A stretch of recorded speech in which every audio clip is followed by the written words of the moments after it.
And we are live for the latest edition of Nick Valencia Live. Hey, everybody. Good afternoon. We're joining you here from our luxurious studios, our home studio here in Atlanta, Georgia. It has been a week. It's been the last couple of days. Oh, my gosh. Literally, within a few hours after the last time we went live, we talked about how somebody had come into our house and had robbed us in the middle of the day. A week to the day, they came back.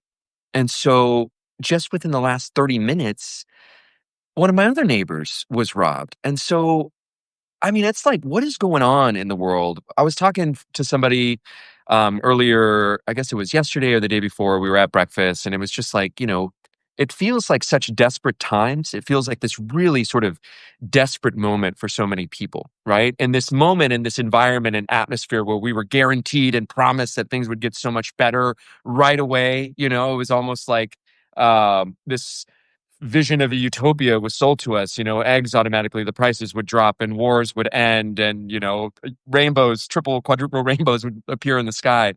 It's just not like that. And I see it in the faces of people. I feel it right now as being a victim of course, it could have been a lot worse. We're really grateful that it wasn't, but it just feels like this is a time when a lot of people are very desperate.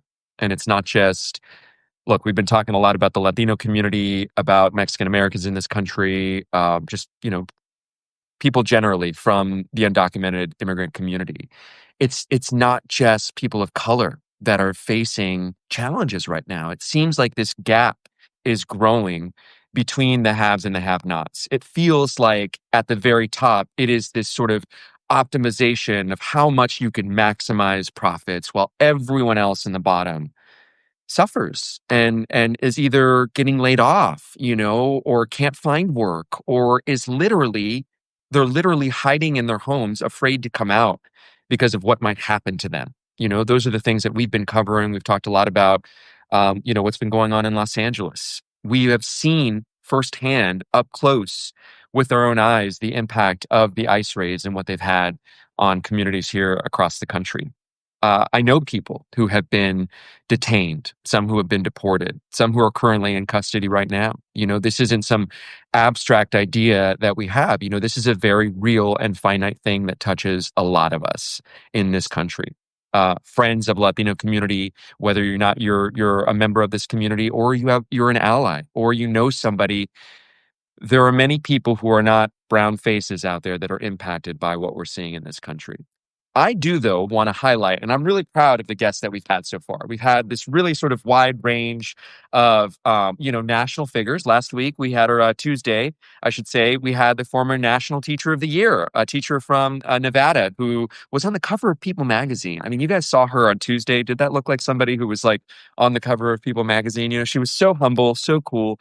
We've been talking about the impact immigration and the current ICE rates have had on education. She was a big voice in that. We just got back from Utah, where we talked to young children as young as 7 years old who are scared of going back to school because their classmates and their peers are telling them that they're going to call ICE on them.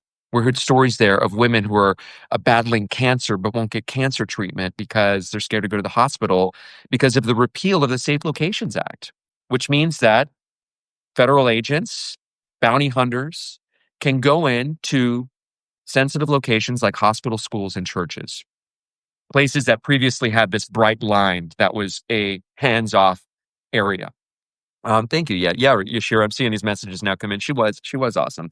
So anyway, we've been talking about a lot of stuff and how this is impacting our community. Today, we are going to be joined by a longtime friend, somebody who how long have I known Sam? I've probably known Sam I'd say at least, of course, 5 years. You always think the pandemic and you got to add a couple years. I've known him probably closer to 10 years. I saw him initially in the state legislature. We were doing work in the Latino space, intersected in a lot of things. Anyway, we have a lot of friends, mutual friends, and he is also like me. This year, I was awarded as one of the 50 most influential Latinos in Georgia. He's won it in back-to-back years earlier, just a handful of years ago. He's going to join the program. I think he's on here. So, hey, Natalie, how are you? I love that. Nick Valencia News family. Yes, there we go. There we go. Okay, so let's invite Sam in, and let's get him going here. Sam. Okay, let's get this conversation started. I was hoping that Sam, we're going to talk about a lot of different things, but what I was hoping that we could start with, if you could hear me, Sam, Aguilar. Okay, there we go. I think there you are, Sam. And then I'm going to invite you in. Where I wanted to start as he joins was I want to see if he can give us any sort of perspective on what we may not know about the Latino voter here in Georgia. Just in the last, let's see how long. I moved here in 2006. When I moved here in 2006, the Latino electorate only represented just like 1% of the electorate in Georgia. Today, it's closer to 10%. So in just that time, it's grown, I don't know, I'm not going to do the math, but it's grown a lot, right? I mean, it's grown. Rach is in the other room. She could do the math. There's Sam. Hey, Sam, what's going on, man? Oh, you got Hey, you do. I love it. I was no, expecting buddy. Sam with hair. we got Sam. God, well, Sam, I love it, man. I love it. What's going on? Not much. Sorry, it took me a second. I was prepared to use my laptop, and then the invite came in on my telephone. So me and Oh, technology just don't mix sometimes. But no, glad to be here. Great introduction. I'm sorry you're going through that, but isn't it crazy? Have you ever been? I mean, not to get off a tangent, but while we're talking, people kind of want to know, I guess, about my life. Have you ever been the victim of a violent crime or a home invasion or anything like that? um, no, not a home invasion. There's I guess violent crimes I've been involved in, like fights. I think I would put Sure. a equal kind of participation there. But no, I don't think I've ever been the victim of something like that, to be honest. No. It becomes sort of like this obsessive thing, like we're like literally we're becoming those people that live in the neighborhood that are like suspicious of everyone that walks by. And like I've lived in Atlanta and in a city my whole life, and it's like I never wanted to be those people, but it's like the impact that it has on people, on me, the impact that it's had on me, it's like really striking. But anyway, let's pivot. Let's talk about you and to talk about life. Sam Aguilar, if you just want to give a brief introduction, I mean, I talked a little bit about who you are. Tell us a little bit about yourself. Yeah, so I'll kind of work my way in reverse order from 2020. I think that's a great starting point.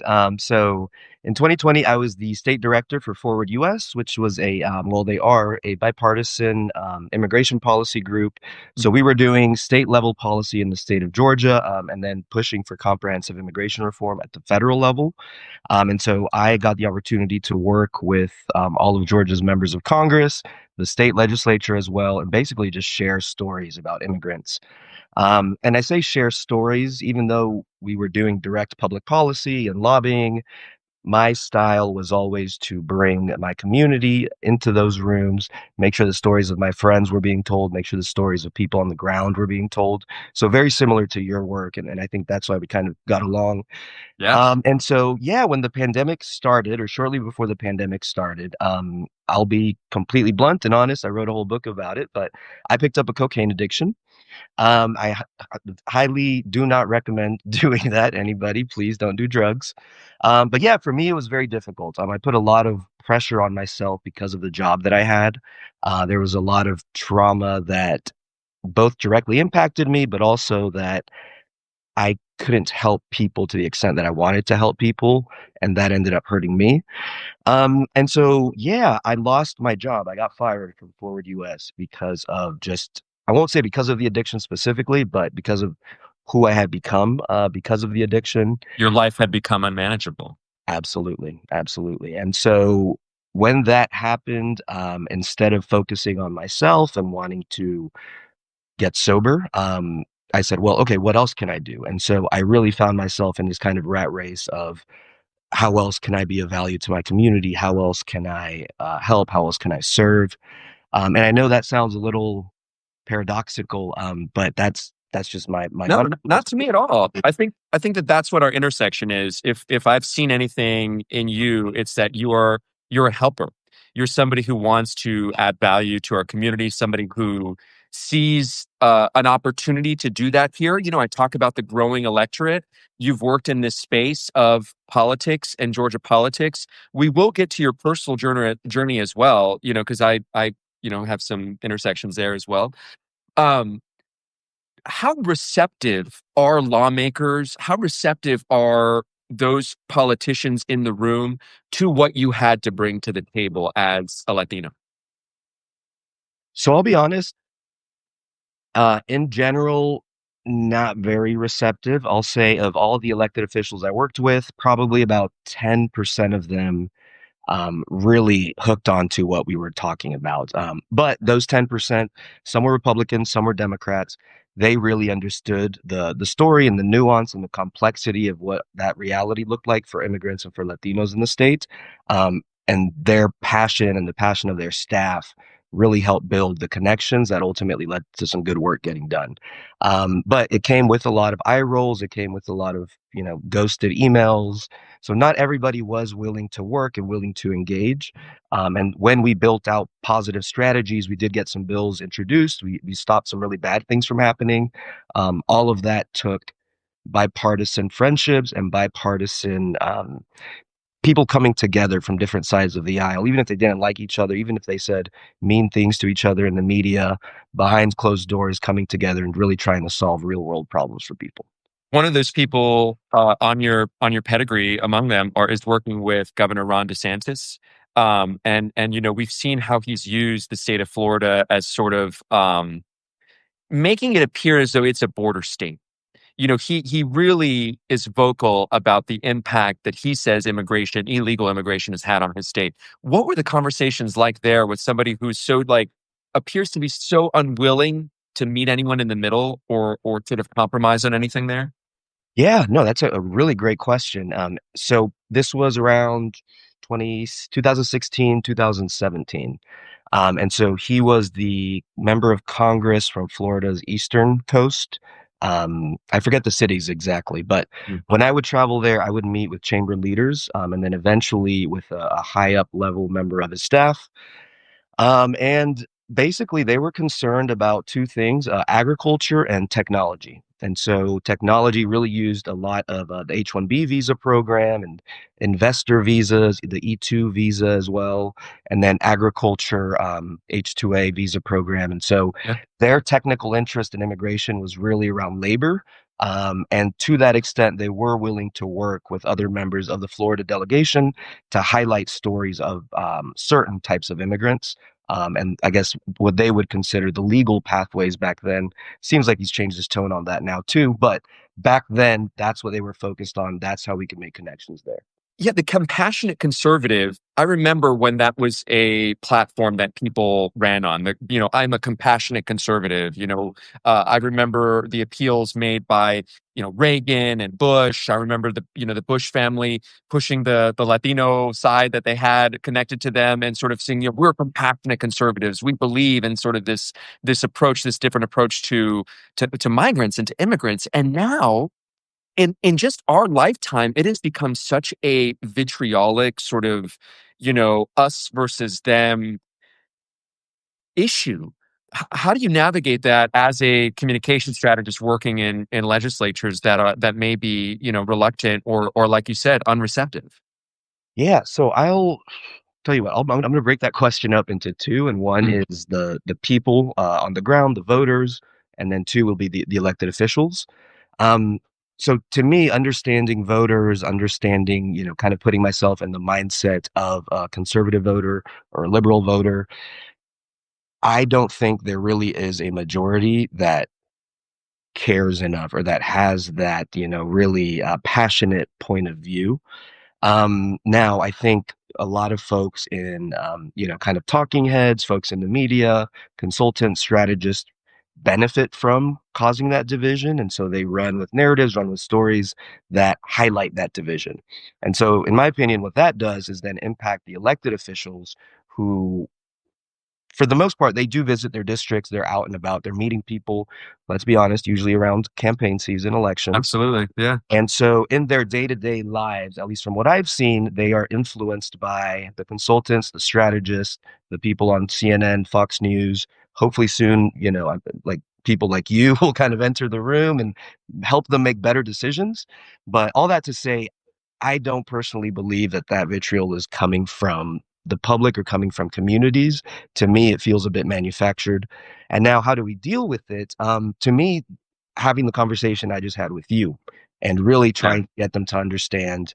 I call it empathy. I think everybody has different words for it, but trying to get them to understand that their voters, at the end of the day, are more concerned about the price of eggs, are more concerned about the safety of their homes, are more concerned about, cost of living than they are some of the immigration and other talking points being thrown out in the media. I want to pick up with something that we were talking about before in our interview before. It's you talk about it being manufactured, but also I remember asking you, do you think immigration is going to end up being as big of an issue in this cycle? And you said probably even bigger. So why do you think now? Is it because the administration is making it sort of like their priority policy, or is it other things happening? I think so. Mainly the administration making it the priority policy. One thing I've seen is we can call it trickle down kind of political alignment, but Yeah. whatever is being focused on by the top leaders in the party, which now is President Trump, um, that focus trickles down to leaders, local municipal leaders. And so and I think everybody wants to be the biggest, baddest voice on the issue, kind of, just to garner attention, to show voters that they're in touch with what's being talked about. And so, yeah, that's why I think it's going to be a much bigger, if we can believe that, I think immigration is going to be a much bigger part of politics in 2026, at least 2026, just because of what the administration is doing. And if you're just joining us, we're joined by communication strategists, lobbyists. Can I call you? I don't know. You work, A little bit you of wear so many hats.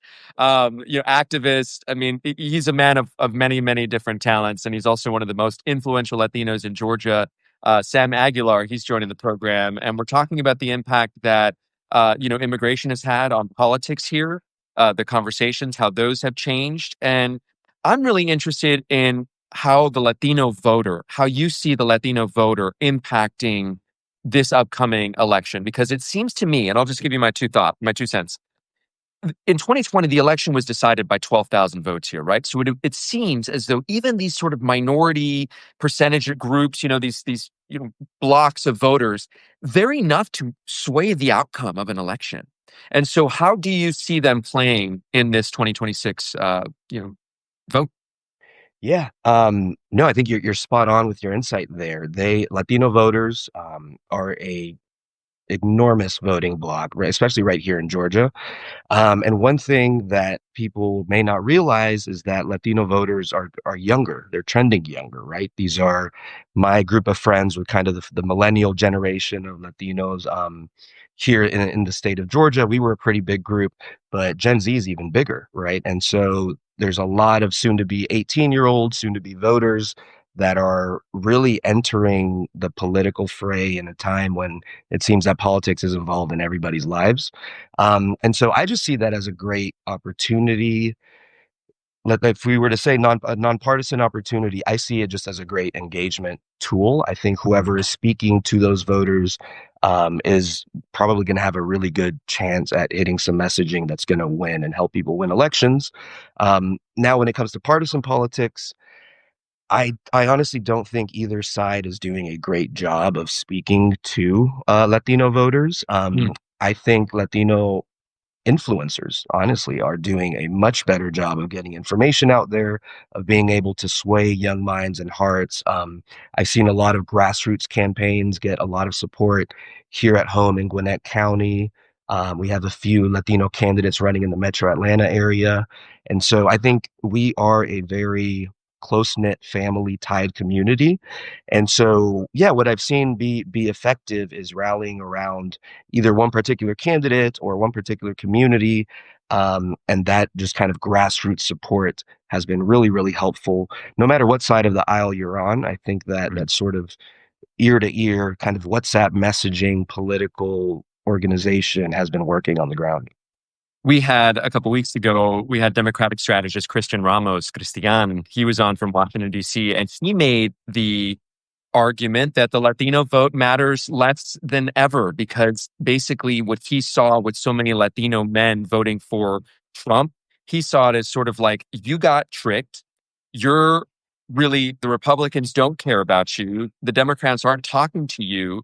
And so you are sort of this, he described it as a voter in an undiscovered country, living in an undiscovered country within the United States. One of the points that you picked up on, or one of the points that you said that I want to pick up on, is that Latino voters are trending younger.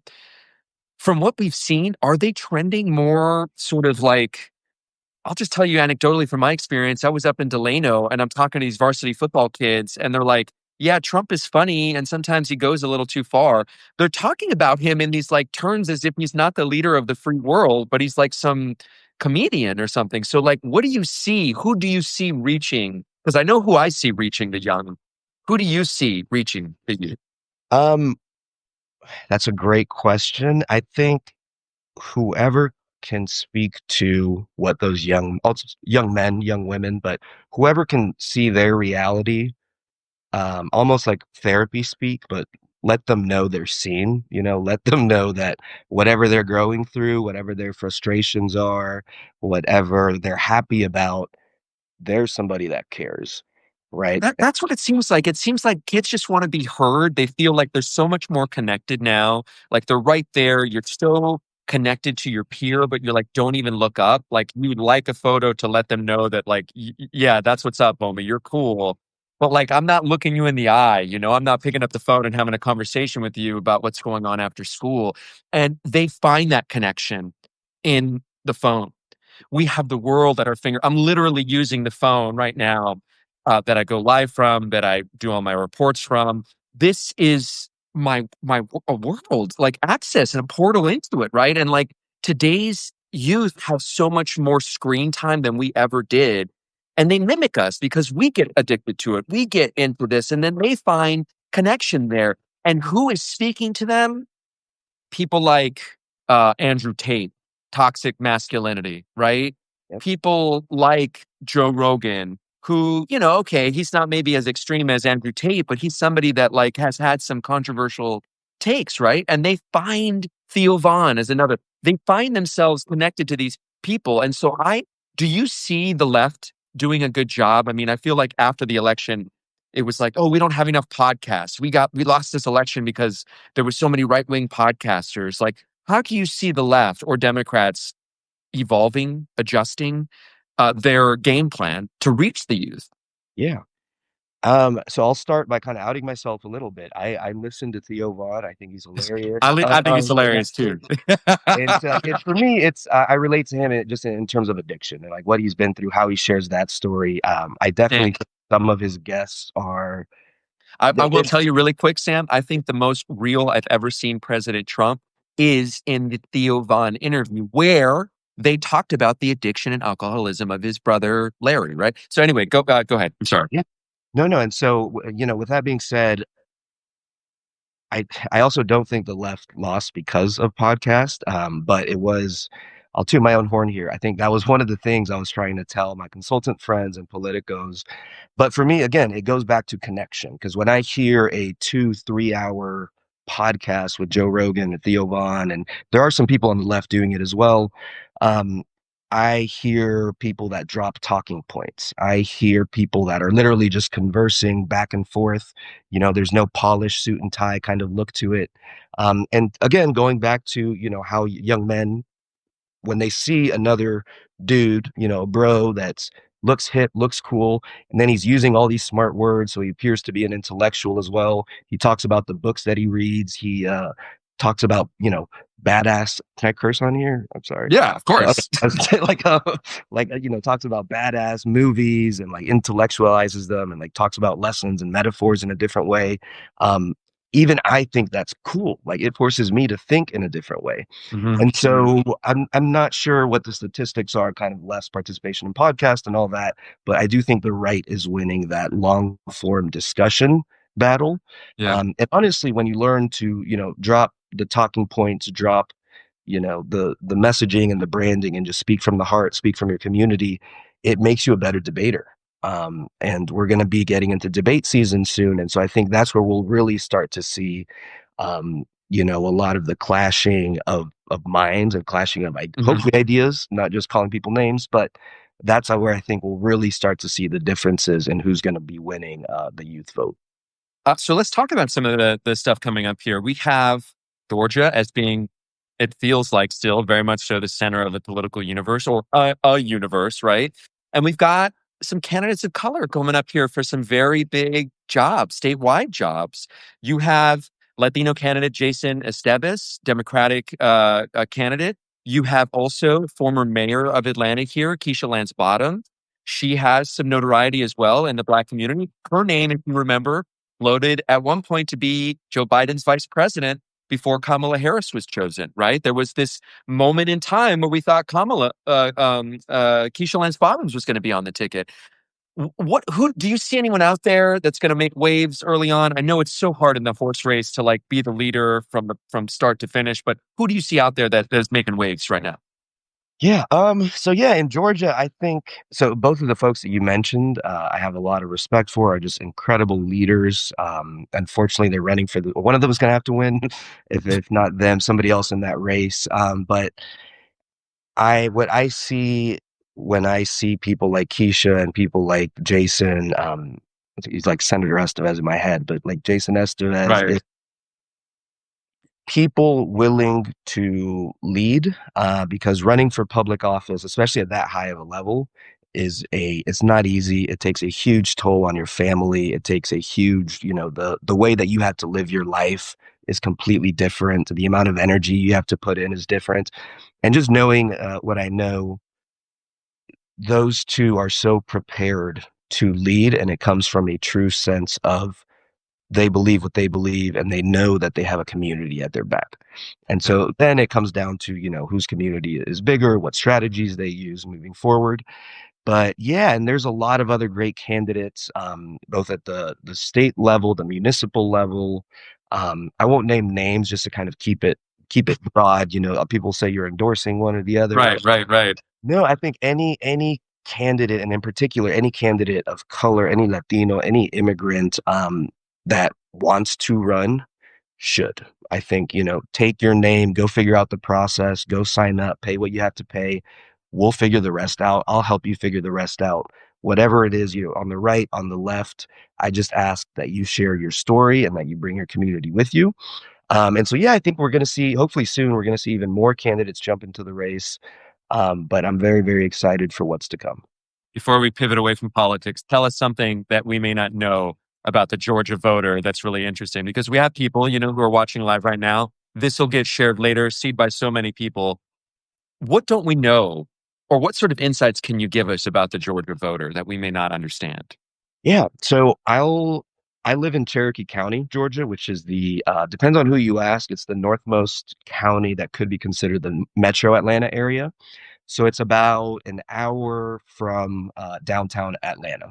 And so living up here, this is still a pretty red Republican county, but Democrats are slowly chipping away at those voters year after year.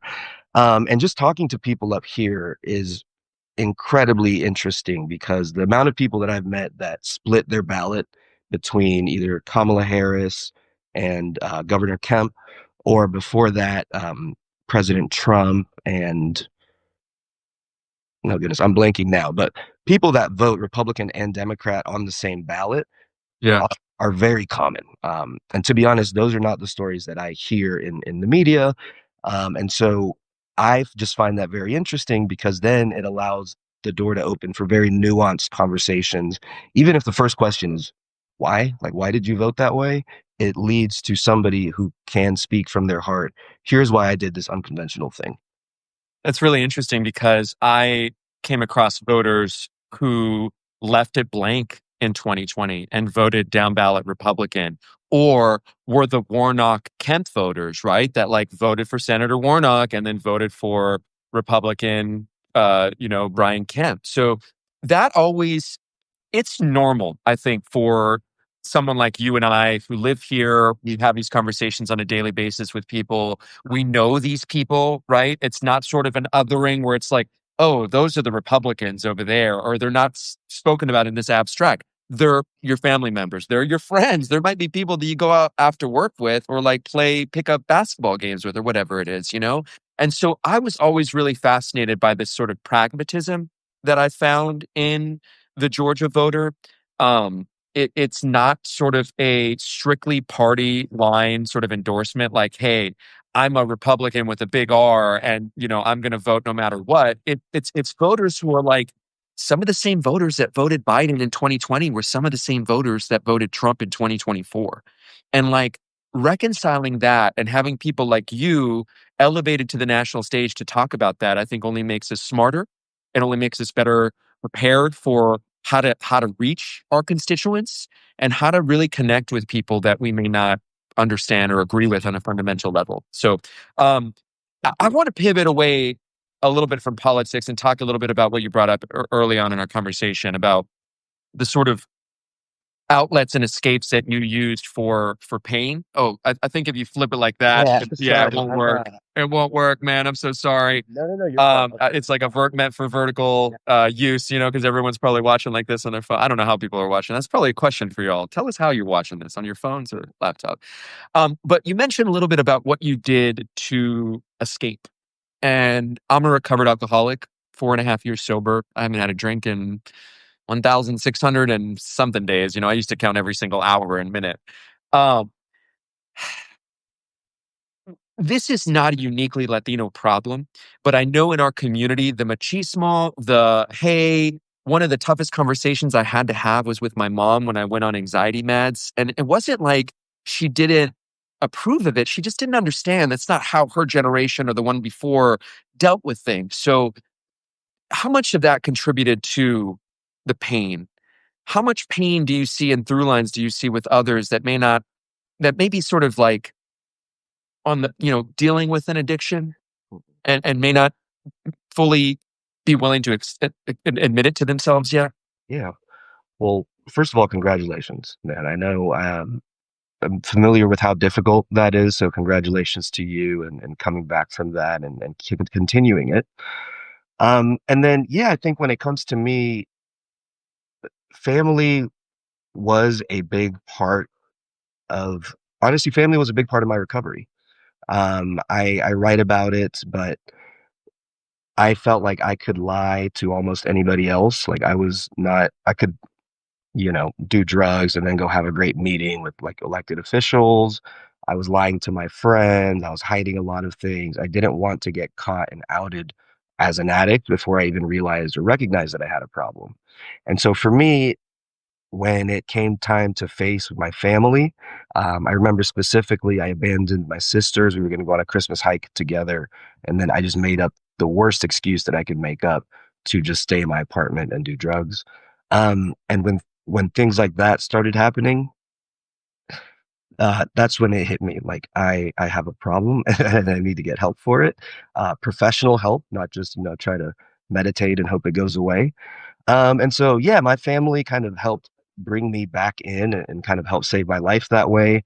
But I also do recognize that a lot of machismo, there's a lot of kind of old culture, I guess, or a very conservative way of looking at the world that includes family values. And so it's not, especially here now living in the United States, living in this digital and technological age where there's so much information out there, it becomes very difficult for young men. And I keep saying young men because that's my experience. That's the only That's your experience. Sure. Yeah. where I think I can connect with people. I think it becomes much more difficult to have those conversations with your family, have those conversations with your parents, and then who else do you turn to but your friends, right? And then Wow. like that's kind of how gangs get started, right? Young men turning to really really bad ways to escape, turning to violence, turning to stealing. And so fortunately for me, I was in a very privileged position in life, fancy suits, a really nice car. So I had a lot of help. I had a lot of support in coming back from what I went through. And that's part of why I write. That's part of why I just, want to hit the road and speak to every young man in despair that's out there and just say, hey, you can be cool and not do drugs. Like it's going to take a lot of hard work. But if you're struggling right now, I'm here for you. Nick Valencia is here for you. Come hang out with us. Come watch what we're doing, and we'll make the world a better place together. God bless you, man. Family was really important in my recovery too, because I knew that I had a problem. I knew that I was an alcoholic in training. And because I moved away and could sort of hide my drinking from my family, they didn't really see it, but they could see it even more starkly, probably, when I came home, ojos hinchado, face a little bit more bloated and puffy. I'd come home a little later, and then when I hit my bottom, it was my wife was so desperate that she called my mom, you know?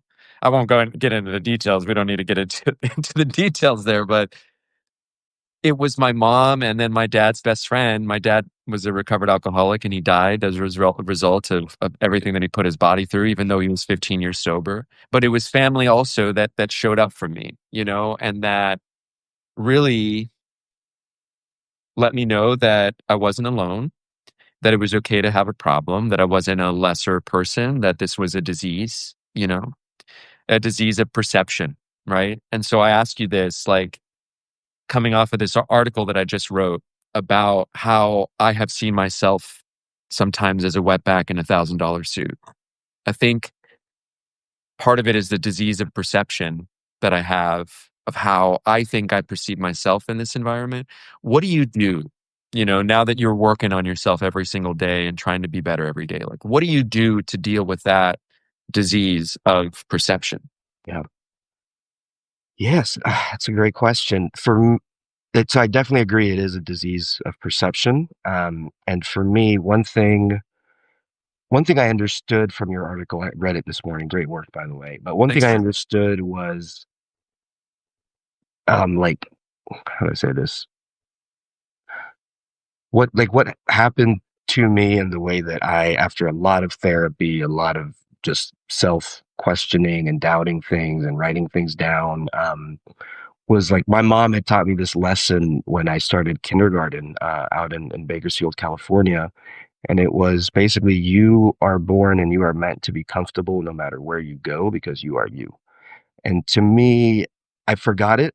I forgot that lesson so many times. But to me, that's what I always come home to, like physically and metaphorically. To me, it's always, I was born to be comfortable. Like there is no human being out there that, if they try harder, there's no human being out there that has an advantage that I don't. And I know that sounds weird, and I definitely believe in all forms of privilege. But to me, if I work hard enough, if I focus on something, if I want to get that thing done, I think I'm the only person that can stop myself or get in my own way. And that's not to say that's how you fix yourself or anything like that. I'm literally speaking from my own experience. But it was that lesson from my mom that I had to learn and relearn until I realized, well, yes, I'm the Samuel Aguilar that was doing horrible things, in hotel bathrooms. I'm also the Samuel Aguilar that was walking the halls of Congress and helping make bipartisan legislation happen. I was comfortable in both of those scenarios. Like there was no, I write about imposter syndrome in the book that I wrote. And it took me a long time to realize the imposter was kind of my brain trying to figure out a way to make sense of the world. And so I've done a lot of relearning, like just different lessons I've learned and picked up across my life. But for me, it comes down to just being comfortable wherever I am. It really is a daily reprieve because I have to tell myself. I mean, I have these, I go speak at colleges and do these speaking engagements, and I come up with these great speeches, or I'm told that they're great anyway. And one of them is like, "You belong anywhere your feet are planted," and I believe that, but then sometimes I don't. Sometimes sometimes my mind is not my friend. There are days where no matter what I do, my mind is not my friend, and I literally have to tell myself that even though my feelings are real, my thoughts are not, and that, like, this is just the disease of perception in my head. And what I have to realize is that I belong anywhere my feet are planted. And that is really difficult, though, for me, I'll tell you, because I know, or I tell myself that coming from Los Angeles that I have it better, or it's better in LA because I'm a generational Latino and that's where Chicanismo was born and Latinidad, and people have been there for so long they have the freedom to be whatever they want, including racist. I know a lot of racist Latinos that don't see the irony in how racist they are. And then I come here and I'm like Latino first before anything else. And that's hard. we're going to be joined in a little bit by somebody who the article resonated with as well. And if I could know how to put three of us on together, I would have him come on. But like, what is it how we move? Is it like just having good mentors in our lives that we could see reflected in us? And it's like, what is it? Speak on that, man. Yeah, so I think for me, definitely good mentors was a start. And so you're absolutely right. It's thoughts, it's emotions, and then I add action to it as well. Like sometimes when I'm feeling just kind of bummy, kind of down, or I know that mentally I'm spiraling, man, I'll just get up and walk my dog. Like it'll be like 100 degrees outside, but I know that that gives me at least You got to get up and get moving, right? Yeah. exactly, exactly. And and like sometimes I'll wash the dishes or like whatever. And to me, that's those little tiny actions have saved my life before. And so I know they work. Like that's embedded in my brain. I know that action is going to beat thinking, is going to be how I feel every single time. And so I think, then moving on from that, to me, it's called esteemable acts. I'm sure you're familiar, but doing things that make you feel good about yourself. And for me, that's helping other people any way that I can. Like I'm like every simple as like opening a door an extra 5 seconds for like somebody to come in, saying hi to the little kid that's in the grocery store line. Anything that puts a smile on somebody else's face makes me feel better. And like I am a bit selfish about it because I walk around every day trying to make me feel better. Because if I'm not at my best, I can't help my community with anything. I've been there before too, and I caused a lot of harm, caused a lot of hurt. So I know what I'm capable of on both ends of the spectrum, good and bad. And it is a daily decision to be good and to do good.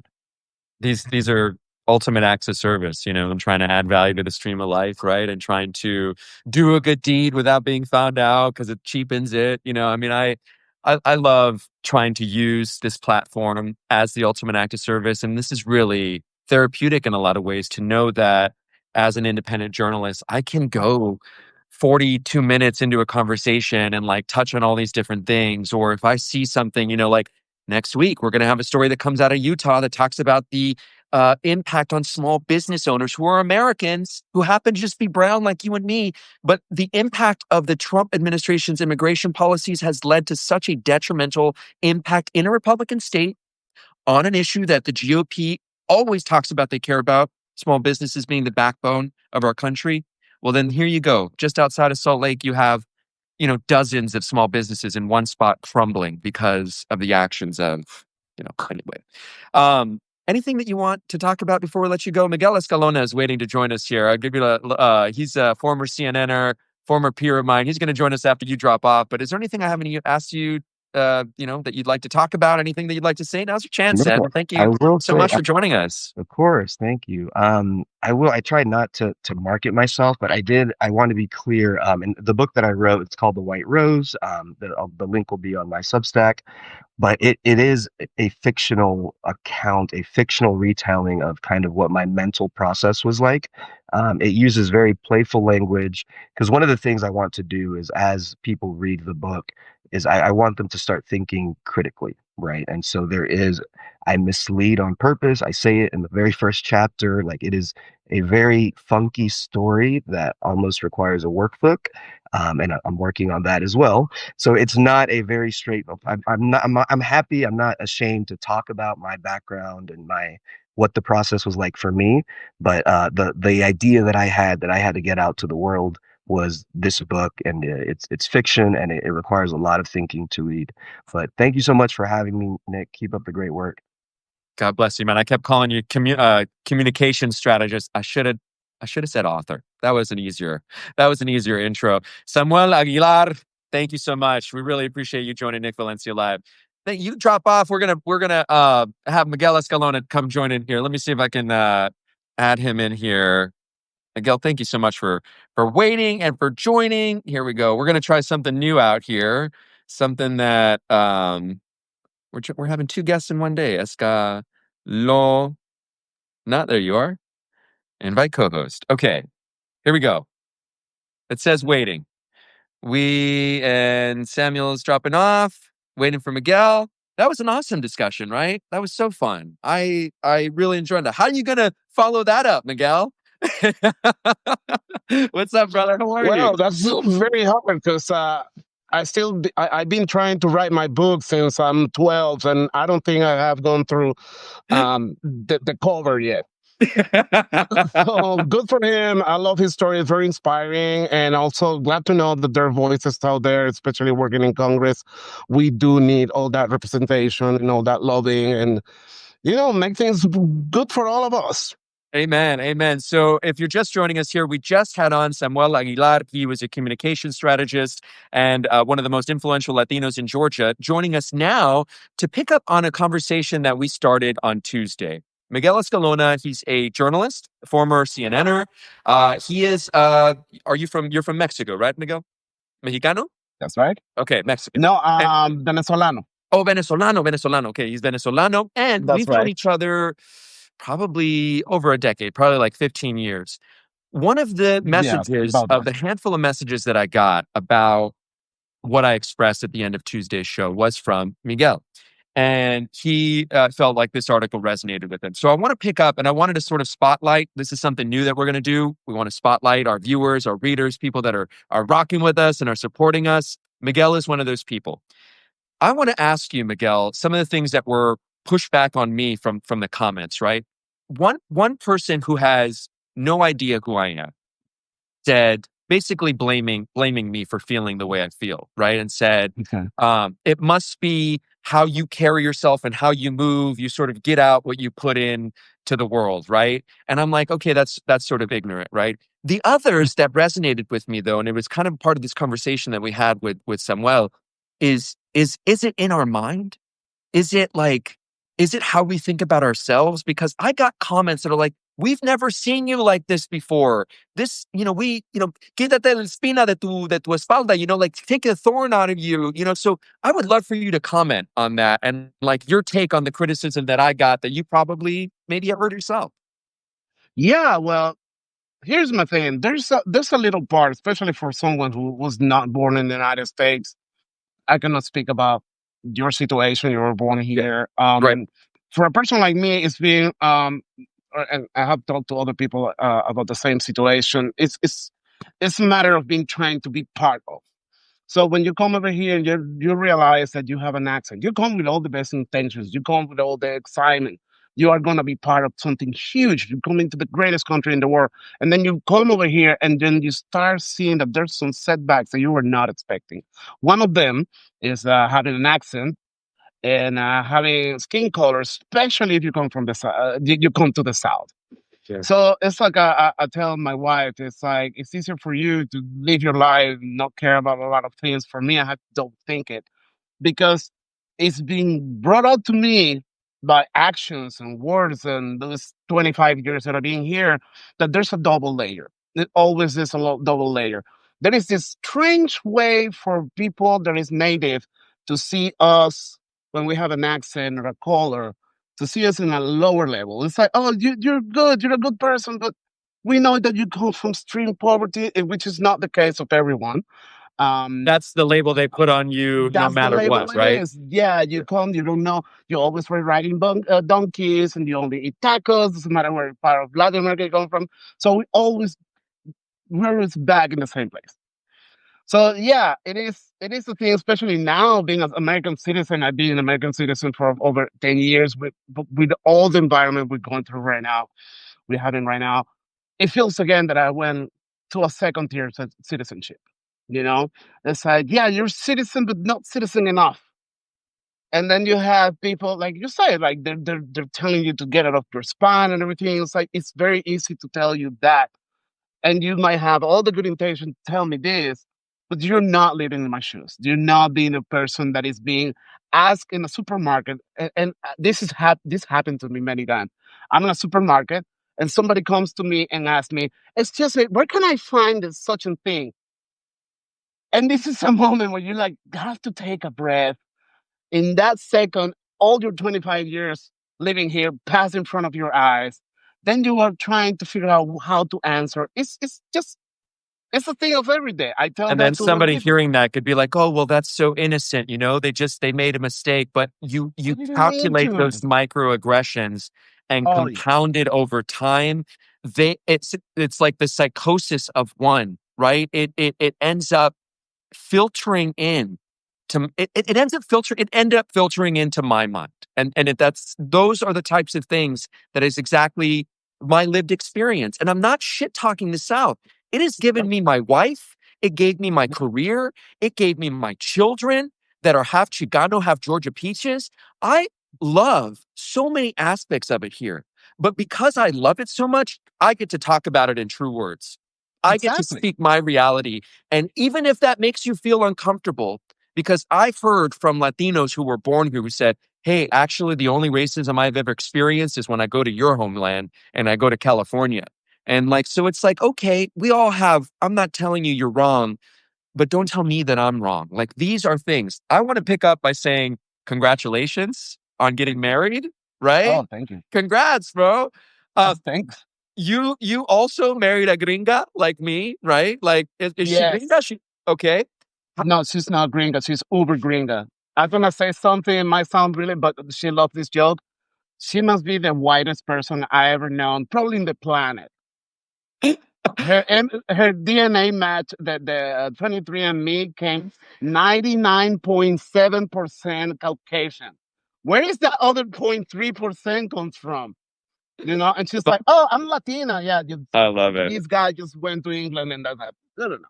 My 23andMe was like 50% native or something like that. On this point, how do you have these conversations? I'm asking because of this is my lived experience, because this is one of the things that in my marriage we've talked about. Rachel and I have been together for so long. She gets it now. It Mhm. took time. How do you have the conversations about Latinidad, about your experiences when she is living something so different from you, right? Yes. Um, Fortunately, with her, it's been an easier way to communicate these issues. She is being involved with the arts community and the film community for many years, so there's a broader way to see things, and I really like and appreciate that from her. But of course, not being so close to someone that is part of the community, it might be a little bit hard to understand certain things. And she's very, very open to hear, and she's very she empathizes a lot with what's going on, with the way we feel about things are going on right now. She's even been a person that very good advocate to defend our rights and make us part of the everyday living and make others see that there's not real difference between anybody else and us. We just She's an have ally. different. She's an ally, totally. With her family, it's been a little bit rocky, especially with the politics, and I think she's been exactly like my protector in a way. She's always been shielding me. Uh, with her, this conversation is very productive, and she is one of those people that she advocates. She brings the voice out. She keep asking me, "Hey, do you want us to volunteer some things like helping Yeah. people?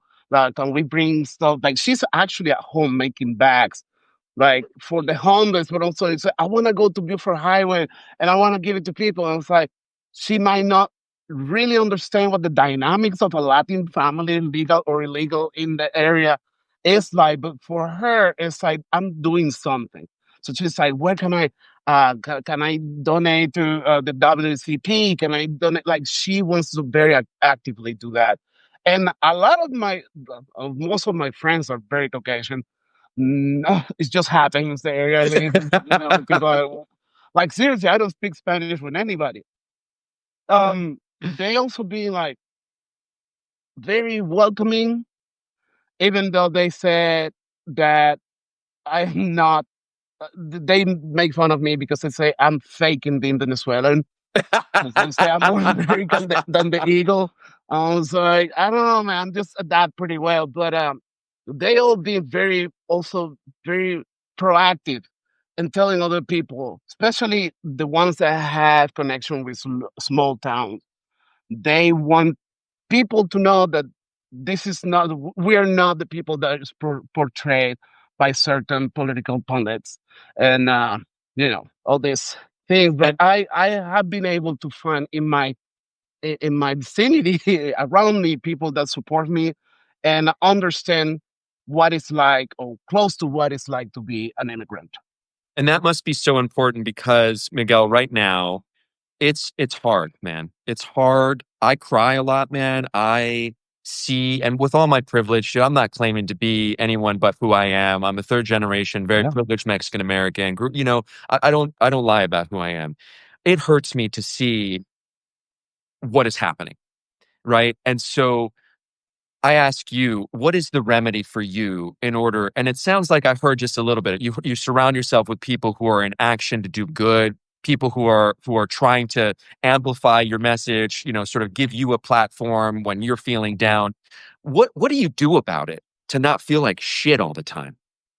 Oh, I used to not. I used to be better at this. But I tell you, since February, I changed the way I see things, especially here in the place that I've been calling home for 25 years.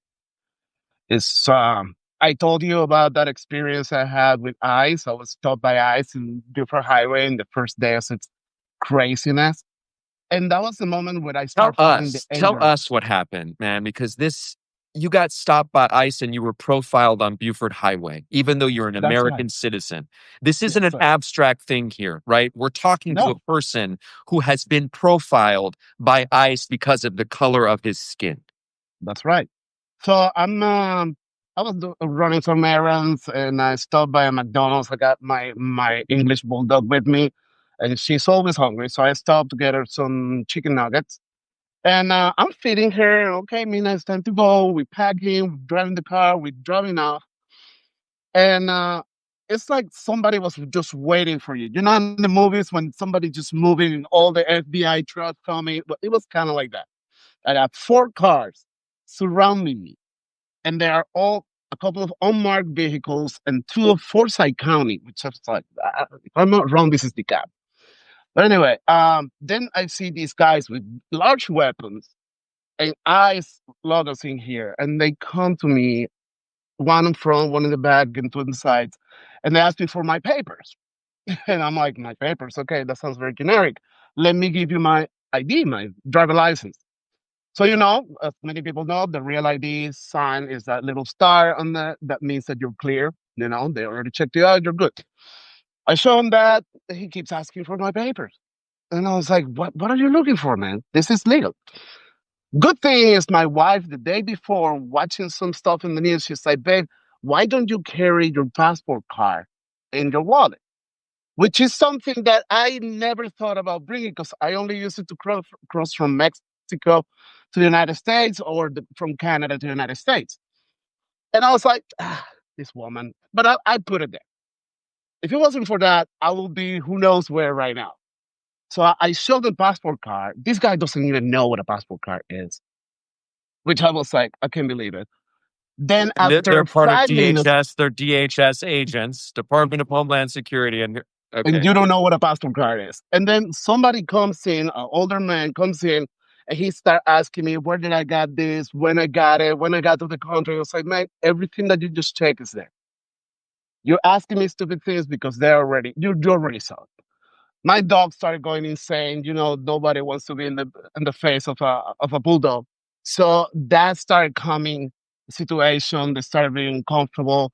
And then after that, they said that I was good to go. And I asked, what was the reasonable cost to stop me? We're just doing rounds around here. Yeah, yeah, yeah. I get it. I understand. What is the reasonable cost to stop me while I'm feeding my dog? No, man, it's like, it's because I'm driving while brown, isn't it? No, we will. That's not what it is. This is not about that. And I was like, put that, man. And I just drove off. After that, it's like me and my wife are been freaking out. I just don't go anywhere, man. I just go probably 3 miles away from my house in the radio. I don't go after. I don't get out of the perimeter.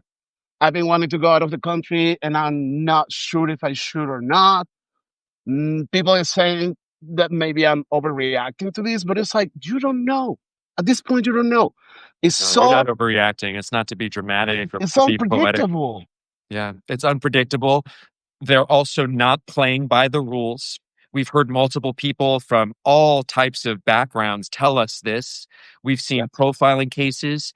We are investigating. How about this right now, Miguel? Just a little bit of a window into what we have going on. We are currently investigating a situation where there's apartment complexes in Los Angeles where agents are going and just knocking on the door and asking people for their papers. No probable cause, no reasonable suspicion, other than it is an apartment complex with a bunch of brown faces, right? It's maddening. And so Yeah. it reminds me of the question that we had. So what do you do to not feel like terrible about yourself every single day? Like how do you move through the world like this, you know? Because you look like you're having a good day right now. You look like I you're just doing got a all right. haircut. That's it. That's what it is. I was like, I'm gonna be with Nick. Let me look good. Yeah.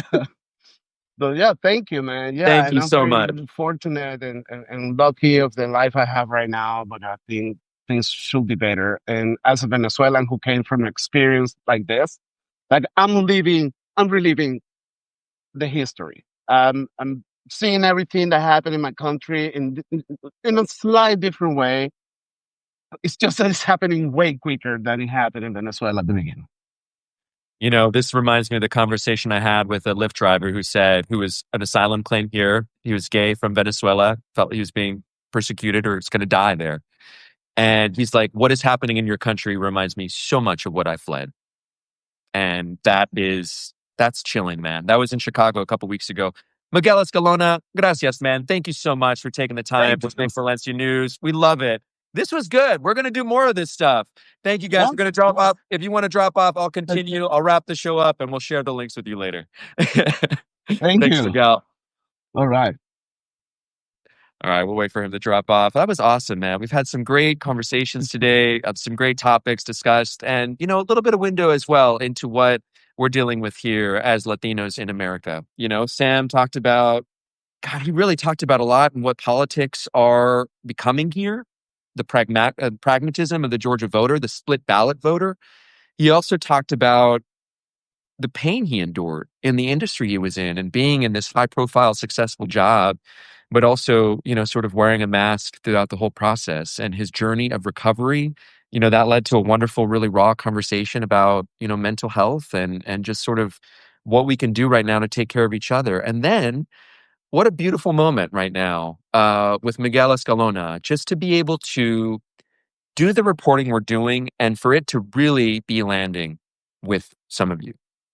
Some of you really see yourselves reflected in our coverage. You see yourself reflected in the rawness and the truth that we're holding here and the space that we're holding here for people who may not get an opportunity to speak their truths other places. I talked about this last week and having a huge platform. That platform has changed. If I believe in God, then I have to rely on God. And things happen for us, not to us. And so, with one chapter of my life ending, another one has started here. And it gives me this wonderful, beautiful opportunity to show, as a man of faith, moving in good faith and moving earnestly, to show you guys what it is to start something from scratch and how to build it with the people that you love. I was talking to my wife earlier today, and I was telling her, when I'm not having these existential freakouts and meltdowns, just how fun this is. This is so fun, man. I get to work with my wife every day. I get to work with one of my best friends more than 20 years, my buddy Eric in LA. I get to work with Victoria Hopkins as well, who's joined our team as a strategist and communication specialist. We're growing here, guys. We're really building something. Tomorrow's Friday. Tomorrow, we're going to be interviewed by the Financial Times.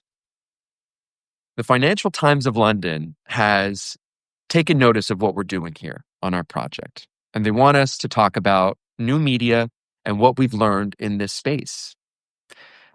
Next week, we're going to be rolling out more reporting from what we saw in Utah, and we're going to join NPR in Utah. In the middle of all of this, in just a couple months, we're going to take this back on the road.